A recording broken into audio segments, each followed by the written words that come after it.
Dans le contexte actuel, l'évolution de la pandémie reste l'alpha et l'oméga du marché. Les investisseurs se sont d'abord accrochés à cette idée que la baisse du nombre de décès liés au Covid-19 serait un signal, même faible, d'un début de sortie de crise.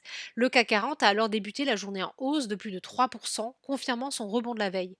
Mais ce regain d'intérêt pour le marché action est évidemment fragile.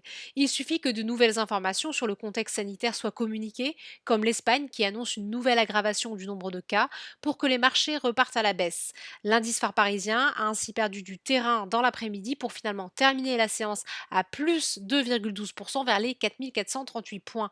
Du côté des valeurs, comme hier, la hausse a bénéficié en premier aux secteurs les plus touchés par la chute de mars, le groupe hôtelier Accor est en tête de l'indice, plus 9,77%. Ce rebond profite toujours au secteur bancaire, Crédit Agricole gagne 7,30%, Société Générale 4,48% et BNP Paribas 4,31%. Les valeurs liées à l'aéronautique remontent la pente après des pertes colossales, Safran plus 6,89%, Airbus plus 6,56%. Du côté des baisses, on trouve principalement des valeurs défensives, sans doute pénalisées par des prises de bénéfices. Carrefour est lanterne rouge de l'indice, moins 3,43%, Sanofi recule de presque 1%. Sur le SBF 120, Europcar est dopé par une information de presse selon laquelle un accord pour assurer le sauvetage du groupe se dessinerait avec des banques et avec Eurazeo, le premier actionnaire du loueur de voitures. Le titre prend 13,35%. Il accuse toutefois un repli de pratiquement 60% depuis le début de l'année.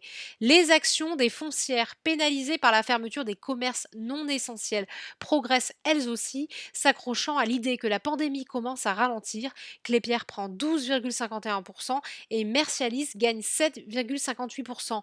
A l'inverse, le laboratoire dédié à la santé animale Virbac a chuté en fin de séance pour finir à moins 7,73%.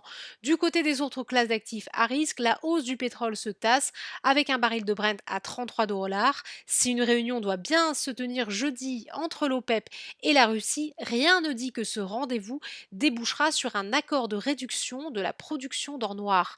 Aux États-Unis, la situation reste évidemment précaire, mais les marchés semblent bien décidés à confirmer leur rebond de la veille. À 18 h, heure de Paris, le Dow Jones gagnait 2,73%, le Nasdaq 1,68% et le S&P 500 2,40%. Voilà, c'est tout pour ce soir. N'oubliez pas, toute l'actualité économique et financière est sur Boursorama. À demain.